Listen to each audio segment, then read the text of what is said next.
Big TV భక్తి సమాచారం WhatsApp ఛానల్లో జాయిన్ అవ్వండి. అన్ని విశేషాలు ఎప్పటికప్పుడు తెలుసుకోండి.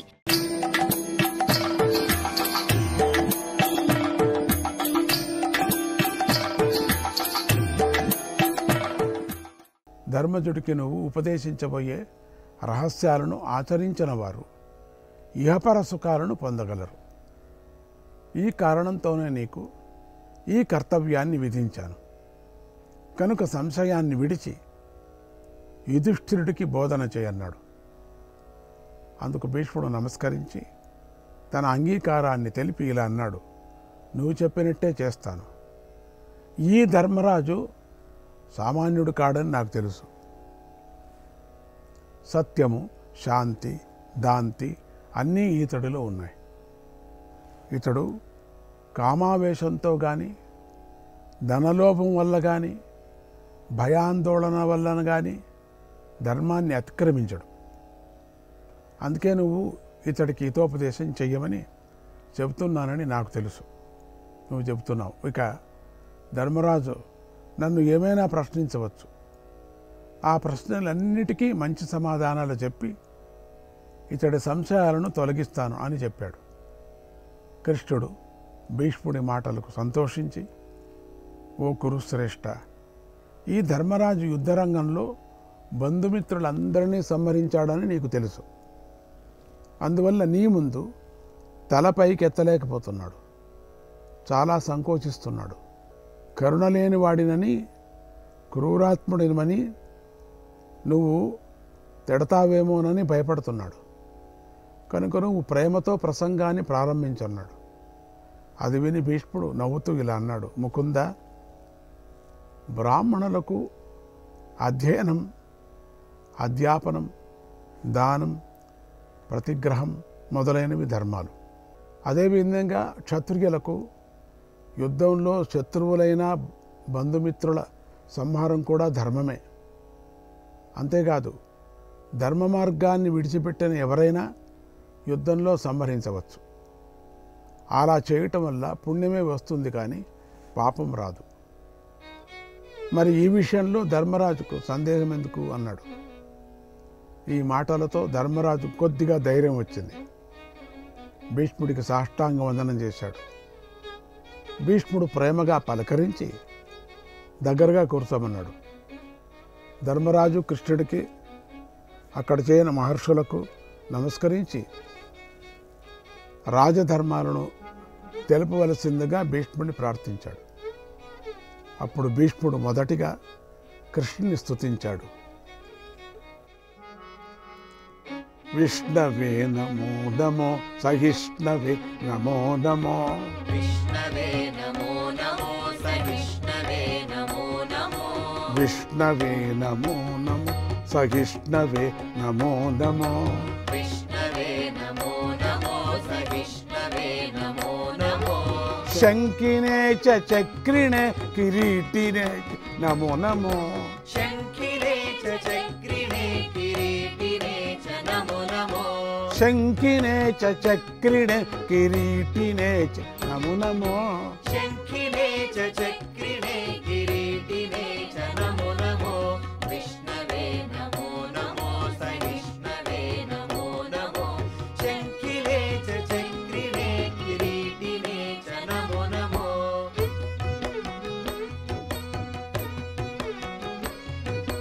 మాయినే నమో నమో యోగినే నమో నమో, మాయినే నమో నమో యోగినే నమో నమో,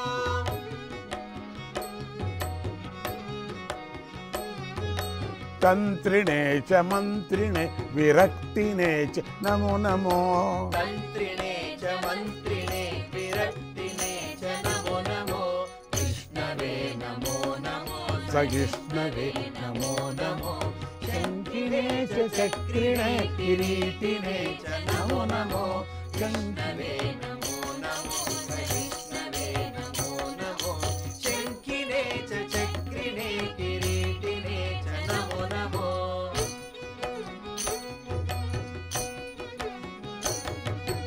మాధవాయ నమో నమో కేశవాయ నమో నమో, మాధవాయ నమో నమో,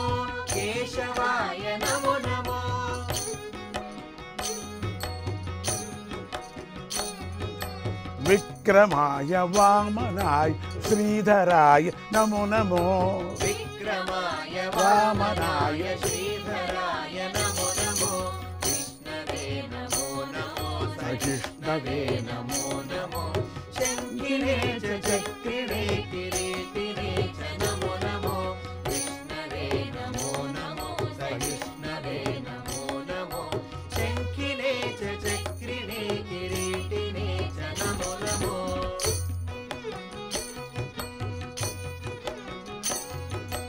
అచ్యుతాయ నమో నమో జనార్దనాయ నమో నమో అచ్యుతాయ నమో నమో జనార్దనాయ నమో నమో శౌరయే మురారయే మదారయే చ నమో నమో శౌరయే మురారయే మదారయే చ నమో నమో విష్ణవే నమో నమో సహిష్ణవే నమో నమో శంకినే చ చక్రినే కిరీటినే చ నమో నమో విష్ణవే నమో నమో సహిష్ణవే నమో నమో శంకినే చ చక్రినే కిరీటినే చ నమో నమో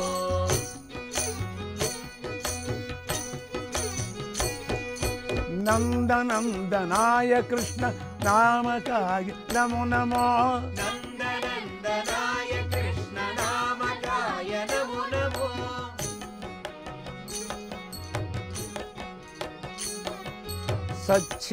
సచ్చిదానందనాయ సాత్వికాయ నమో నమో సచ్చిదానందనాయ సాత్వికాయ నమో నమో విష్ణవే నమో నమో సహిష్ణవే నమో నమో శంకినే చ చక్రినే కిరీటినే చ నమో నమో విష్ణవే నమో నమో సహిష్ణవే నమో నమో శంకినే చ చక్రినే కిరీటినే చ నమో నమో తర్వాత వేదాలను వేద స్వరూపులైన వ్యాసాది మహర్షులను స్మరించి వారికి నమస్కరించి గంభీర ధ్వనితో ధర్మ ప్రసంగాన్ని ప్రారంభించాడు. ఆ ప్రసంగంలో దండనీతి శాస్త్రము, వర్ణాశ్రమ ధర్మాలు, రాజ్యపాలన, అర్థశాస్త్రము, యుద్ధోపాయాలు, శకున శాస్త్రాలు, రాజధర్మాలు, చతురంగ బల రక్షణ, పాపాన్ని నిర్మూలించుకునే పద్ధతి, ధర్మదేవత వర్ణన, ధర్మార్థకామ విచారము, శరణాగత రక్షణ, సత్యస్వరూప వివరణ, పురుషార్థాల తారతమ్యం, పంచభూతాల ఉత్పత్తి, ఇలా ఒకటేమిటి ఎన్నెన్నో విషయాలు వచ్చాయి. విష్ణుమంత్ర ప్రభావాన్ని గురించి తెలిపాడు. విష్ణు సహస్రనామాన్ని బోధించాడు. ఆధ్యాత్మ విద్యను బోధించాడు. దాన ప్రాముఖ్యతను తెలిపాడు. అహింసా శక్తిని బోధించాడు. ముక్తి మార్గాన్ని నిరూపించాడు. శాస్త్రజ్ఞానం లేనివాళ్లు చేయవలసిన సాధనను తెలిపాడు. తత్వోపదేశాన్ని చేశాడు. మోక్షధర్మాన్ని ఉపదేశించాడు. పరమేశ్వరనామ నిర్వచనాన్ని తెలిపాడు. ఉంచవృత్తి మహిమను బోధించాడు. అలా ధర్మసాగరాన్నే యుధిష్ఠిరుడి ముందుంచి, నాయన ఇప్పుడు నీ బుద్ధి ధర్మంలోనే నడవని కాక నువ్వు దానాలు చేసి యయాతిలా కీర్తిమంతుడివి కాగలవు. ప్రజలను పితృవాత్సల్య బలంతో వాత్సల్యంతో పరిపాలించు. కృష్ణ భక్తిని మాత్రం మనస్సు నుంచి పోనీయకు అని బోధించి ఉత్తరాయణం ప్రవేశించగానే మళ్ళీ తన దగ్గరకు రావలసిందిగా ఆజ్ఞాపించాడు. ధర్మరాజు శ్రీకృష్ణుడితో కలిసి హస్తినాపురానికి చేరాడు. కొంతకాలానికి ఉత్తరాయణ పుణ్యకాలం వచ్చింది. పాండవులు, శ్రీకృష్ణుడు, ఋషులు, రాజులు అందరూ భీష్ముడి దగ్గరకు వచ్చారు. భీష్ముడు ధర్మరాజుతోనూ ధృతరాష్ట్రుడితోనూ మాట్లాడాడు. తర్వాత కృష్ణుడి వైపు తిరిగి స్తుతించాడు. భగవన్ దేవ దేవేశ, భగవన్ దేవ దేవేశ, సురాసుర నమస్కృత త్రివిక్రమ నమస్తేస్తు త్రివిక్రమ నమస్తేస్తు శంఖచక్ర గదాధర శంఖచక్ర గదాధర. దేవదేవ నీకిదే నా నమస్కారం. కరుణతో నన్ను కాపాడు స్వామి. నీ భక్తుణ్ణి నేను. భార్యా పిల్లలు ఎవరూ లేనే అనాథరైన నాకు నువ్వు ఒక్కడవే నాథుడివి నీ స్వామి. నాకు వేరే దిక్కు లేదయ్యా. నా ప్రయాణానికి ఆజ్ఞాపించు స్వామి. అనుజానీహి మాం కృష్ణ అనుజానీహి మాం కృష్ణ వైకుంఠ పురుషోత్తమ వైకుంఠ పురుషోత్తమ. రక్ష్యాశ్చతే పాండవేయాః రక్ష్యాశ్చతే పాండవేయాః భవాన్యేషాం పరాయణం భవాన్యేషాం పరాయణం. పాండవులను రక్షిస్తూ ఉండవయ్యా. దేవా, కృష్ణుడు చేరిన పక్షం తప్పక గెలుస్తుందని నేను దుర్యోధనుడికి ఎన్నోసార్లు చెప్పాను.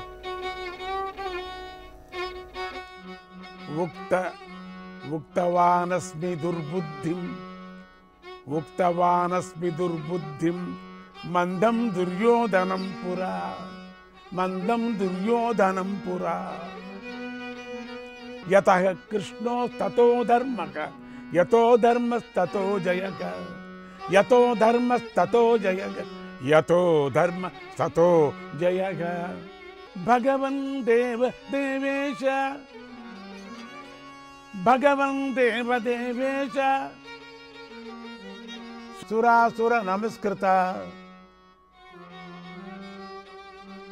త్రివిక్రమ నమస్తేస్తు త్రివిక్రమ నమస్తేస్తు శంఖచక్ర గదాధర శంఖచక్ర గదాధర.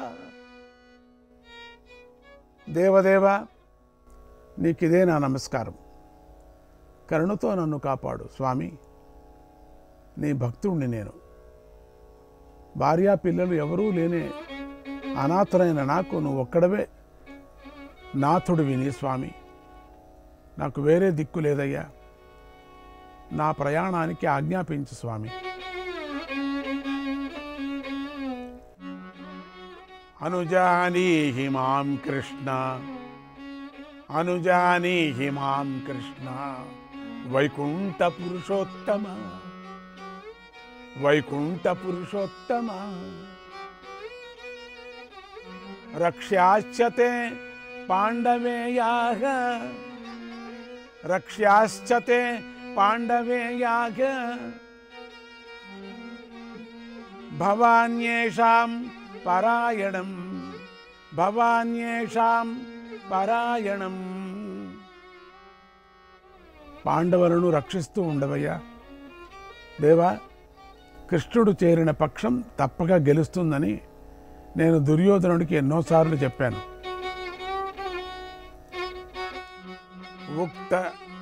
ఉక్తవానస్మి దుర్బుద్ధిం ఉక్తవానస్మి దుర్బుద్ధిం మందం దుర్యోధనం పురా మందం దుర్యోధనం పురా. యతః కృష్ణో తతో ధర్మక యతో ధర్మస్తతో జయక యతో ధర్మస్తతో జయక యతో ధర్మస్తతో జయక. కృష్ణ, మందబుద్ధి దుర్బుద్ధి అయినటువంటి దుర్యోధనుడికి ధర్మం ఎటు ఉంటే అటు జయం ఉందని చెప్పాను. కానీ అతడు నా మాటలు వినలేదు. చివరకు అసహాయుడై స్వర్గాన్ని చేరాడు. స్వామి, నీ వాస్తవ స్వరూపాన్ని నేను ఇంతకు ముందే తెలుసుకున్నాను. వ్యాసమహర్షి ఒకప్పుడు నరనారాయణులు కృష్ణార్జునులుగా అవతరించారని నాకు ఉపదేశించాడు.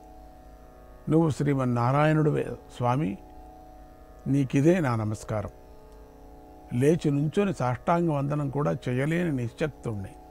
నన్ను క్షమించి కరుణించవయ్యా కృష్ణ అని ప్రార్థించాడు.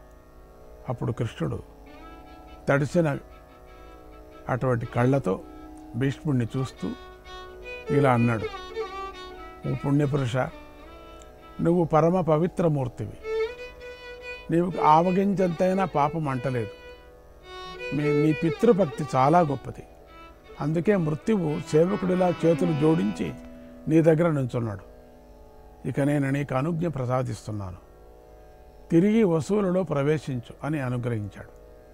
భీష్ముడు చాలా సంతోషించి అక్కడ చేరిన వారందరినీ ఒకసారి చూసి, మీరందరూ నాకు అనుమతి ఇవ్వండి అని చెప్పి వారందరినీ విడివిడిగా దగ్గరను తీసుకొని కౌగలించుకొని, ఇకపై మీ అందరూ అహింసా సత్యవ్రత పారాయణులే జీవితాన్ని నడిపించండి అని హితాన్ని ఉపదేశించాడు. తర్వాత ధర్మరాజు వైపు చూస్తూ, నాయన, విప్రులు ఎప్పటికీ పూజ్యులు, విశేషించి ఋత్విజులు, ఆచార్యులు, గురువులు, వృద్ధులు పూజనీయులు అని మరిచిపోకు అని ఉపదేశించి మౌనాన్ని వహించాడు. తరువాత భీష్ముడి పంచప్రాణాలు ఒక్కొక్కటిగా పరమాత్మలో ఐక్యమయ్యాయి. కృష్ణుడు కళ్ళు మూసుకొని ధ్యానంలో ఉండిపోయాడు. కృష్ణ ఏవం భగవతి మనోవాగ్దృష్టివృత్తిభిః, కృష్ణ ఏవం భగవతి మనోవాగ్దృష్టివృత్తిభిః ఆత్మన్యాత్మానమావేశ్య సోంతశ్వాస ఉపారమత్, సోంతశ్వాస ఉపారమత్.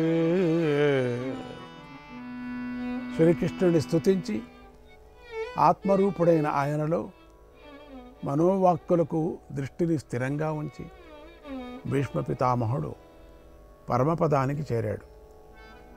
భక్తితో నిండిన ఈ భీష్మ చరిత్రను విన్న మీకు కూడా చెదరని భక్తి యోగ సిద్ధి కలుగుగాక అని ఆశీర్వదిస్తూ, ఓం నమో నారాయణ, ఓం నమో నారాయణ.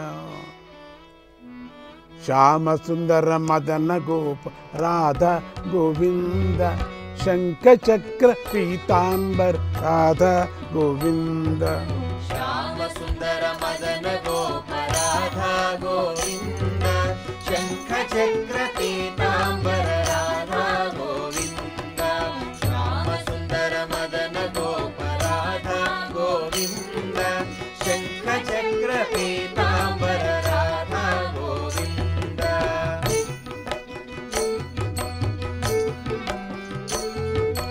మంగళ చరిత మోహనాంగ రాధా గోవింద, మంగళ చరిత మోహనాంగ రాధా గోవింద. ఖడ్గహస్త భూషణ రాధా గోవింద, ఖడ్గహస్త భూషణ రాధా గోవింద. శ్యామ సుందర మదన గోప రాధా గోవింద, శంఖ చక్ర పీతాంబర రాధా గోవింద.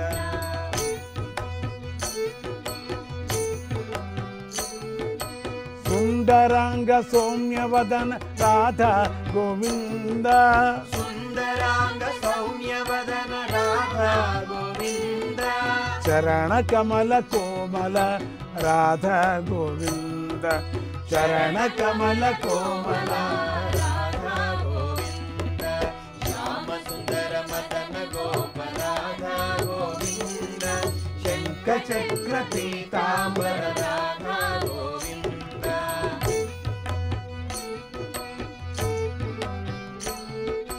దమశమాదిదాయక రాధా గోవింద, దమశమాదిదాయక రాధా గోవింద. క్రమ పదగతి శోభిత రాధా గోవింద, క్రమ పదగతి శోభిత రాధా గోవింద. శ్యామ సుందర మదన గోప రాధా గోవింద, శంఖ చక్ర పీతాంబర రాధా గోవింద. రమారమణ శ్రీకృష్ణ రాధా గోవింద, రమారమణ శ్రీకృష్ణ రాధా గోవింద. పీతవస్త్ర రంజిత రాధా గోవింద, పీతవస్త్ర రంజిత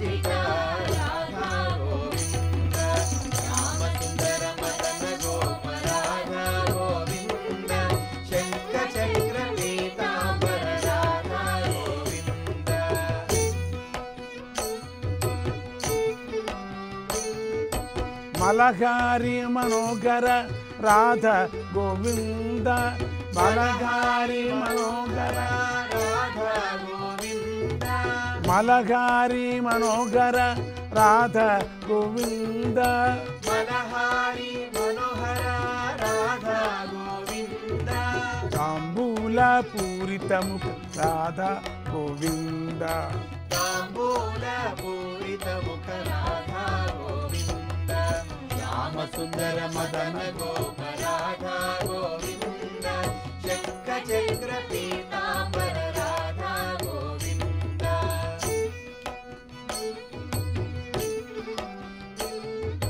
దయాపూర్ణ హృదయ దేవ రాధ గోవింద దయాపూర్ణ హృదయ దేవ రాధా గోవింద బలరామ సోదర రాధ గోవింద బలరామ సోదర రాధా గోవింద శ్యామ సుందర మదన గోప రాధా గోవింద శంఖ చక్ర పీతాంబర రాధా గోవింద నవనీత చోర కృష్ణ రాధ గోవింద నవనీత చోర కృష్ణ రాధా గోవింద రమ్యదేక శాంత చిత్త రాధ గోవింద రమ్య దేహ శాంత చిత్త రాధా గోవింద శ్యామ సుందర మదన గోప రాధా గోవింద శంఖ చక్ర పీతాంబర రాధా గోవింద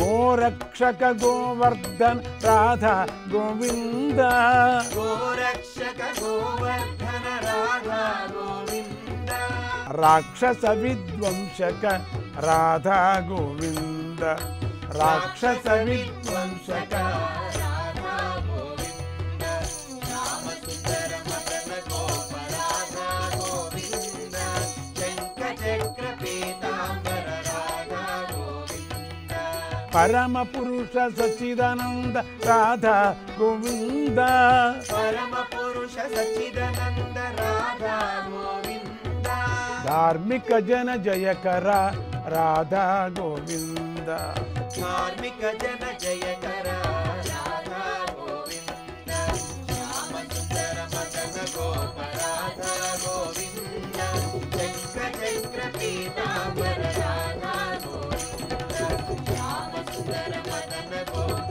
రాధా గోవింద శంఖ చక్ర పీతాంబర రాధా గోవింద భీష్మ పర్వం ఎంత పెద్దదంటే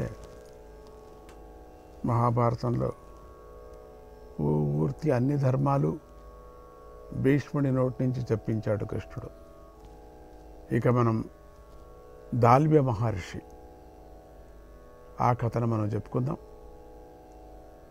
దాల్వ్య మహర్షి కథ చాలా విచిత్రమైంది. చాలామందికి ఈ పేరు మీద ఒక మహర్షి ఉన్నాడనే విషయం కూడా తెలియదు కూడా. నీ పేరు ఏమి ఇట్లా ఉంది అనుకుంటారు. కానీ అనేక గ్రంథాలు, విశేషంగా మహాభారతము దాల్వ్యుణ్ణి భాగవతోత్తముడిగానే కాక బ్రహ్మర్షుల కన్నా పై స్థానంలో కూర్చోబెట్టి చూపిస్తుంది. దాల్వ్య మహర్షి కథలో కొద్దిగా పాఠభేదాలు ఉన్నాయి. అంటే కల్పకల్పాల్లో వేరే కదా. దాల్వ్యుడు బకదాల్పుడు అనేవారు అన్నదమ్ములని కొందరు చెబుతారు. దాల్వుడు బకదాల్పుడు. ఎక్కువ మంది పండితులు మాత్రం పేర్లు రెండే కానీ మహర్షి ఒక్కడే అంటున్నారు కూడా. దల్వుడు అనే మహర్షికి విష్ణుమూర్తి అనుగ్రహంతో కల్పాంతంలో కూడా మరణం లేని చిరంజీవి అయిన ఒక కొడుకు పుట్టాడు. ఆ పిల్లవాడు బకపుష్పపు రంగులో వెలిగిపోతూ తన శరీరం నుండి ఆ పువ్వు యొక్క వాసనలే వెదజల్లుతూ ఉండటం వల్ల అతన్ని బకుడు అని పిలిచారు. బక అనేది ఒక పుష్పం. దల్వుడి కొడుకు కావటం వల్ల అతన్ని దాల్వ్యుడు అన్నారు. ఈ రెండు పేర్లు కూడా కలిసి ఆ పిల్లవాడు బకదాల్వ్యుడు అని పిలువబడ్డాడు. గ్లావుడు అనే మహర్షి యొక్క భార్య పేరు మిత్ర. ఒకసారి మిత్ర గ్లావ దంపతులు దల్వుడి ఆశ్రమానికి వచ్చి ఆ దాల్బుడిని చూసి అతడి తేజస్సుకు ముగ్ధులై, ఈ పిల్లవాడిని మేము పెంచుకుంటాం, మాకిచ్చేయండి అని అడిగాడు. దల్భ్య మహర్షి సరే పెంచుకోండి అని పిల్లవాడిని ఇచ్చేశాడు. ఒకసారి ఒక చోట దాల్భ్య మహర్షికి ఒక తెల్లని కుక్క, కొన్ని చిన్న కుక్కలు కనిపించాయి. అవి ఒకదాని తోకను ఒకటి కరిచి పట్టుకొని గుండ్రంగా తిరుగుతూ ఉన్నాయి. ఆ దాల్భుడు ఆ వింతను చూస్తూ ఉండిపోయాడు. ఆ కుక్కలు కాసేపు అలా తిరిగి తిరిగి అన్నీ కలిసి ఒక చోట కూర్చొని తేహా అని వినిపించేలా మొరిగాయి. తేహా అని. ఆ దృశ్యాన్ని చూసిన దాల్భ్య మహర్షికి బహిష్ పవమాన మంత్రాలను చదువుతూ తిరిగే ఋత్వీకులు గుర్తుకొచ్చారు.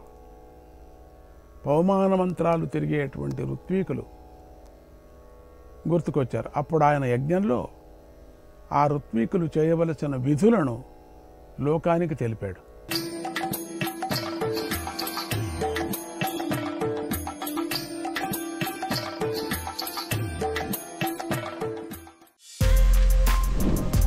For more videos like this, subscribe Big TV channel.